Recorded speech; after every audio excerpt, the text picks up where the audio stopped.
All right, welcome to American Government PSC 1011. I am Shayla Lanier, and we are going to spend the next 15 weeks together. Okay, all materials are linked in the syllabus. This is our text, American Government 3rd edition by OpenStax. It's linked. It's available fully online. It's linked in the syllabus. If you decide you want a copy, though, you can, on the OpenStax website, it says get the book. Click on it. This is about $40. Sometimes that's not budget friendly. Decide, but everything is linked. Also, because this is American government, we look at the Constitution of the United States. This is linked in the syllabus. We look at the Articles of Confederation. If you don't know what those are, you will soon. We also look at the Federalist Papers. So all of these are linked in the syllabus. Let me know if the links are not working. If you can't find them, let me know. This week, you are going to read Chapter 1, American Government and Civic Engagement.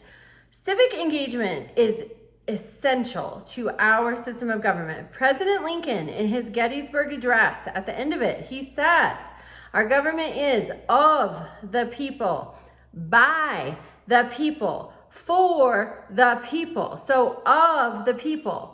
Citizens of this country run for office. They become the government.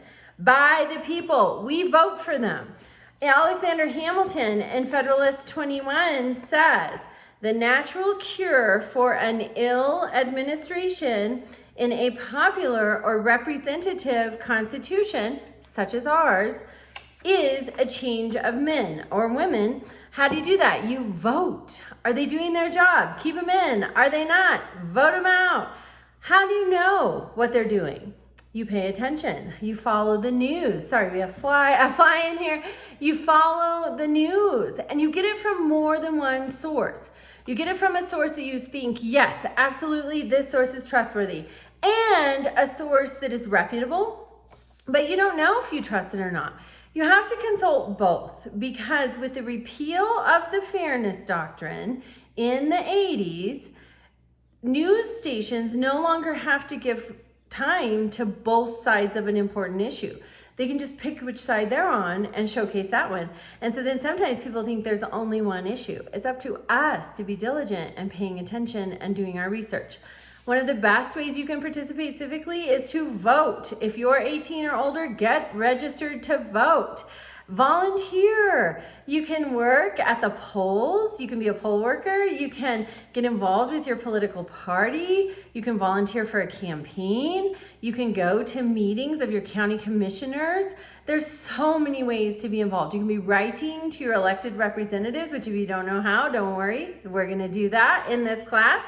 So many ways to be involved. So be thinking about that. This week we have a reflection assignment. I used to do those every week. I don't anymore. You're going to have a whole bunch of different assignments in this class.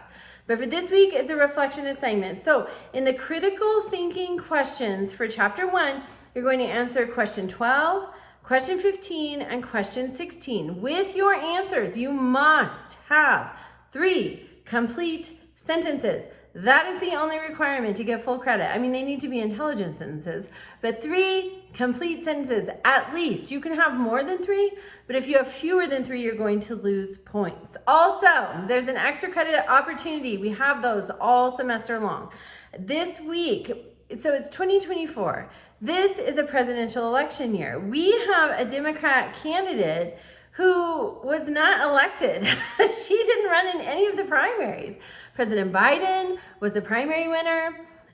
That's who people voted for. He decided he's not running and threw his support behind his vice president.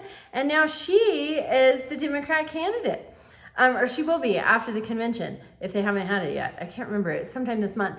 But nobody voted for her. So this is a very interesting election. So your extra credit opportunity this week is to find a reputable presidential poll and tell me, what it says. So it should say like 47% Trump, 50% Harris. Also, you have to put the margin of error.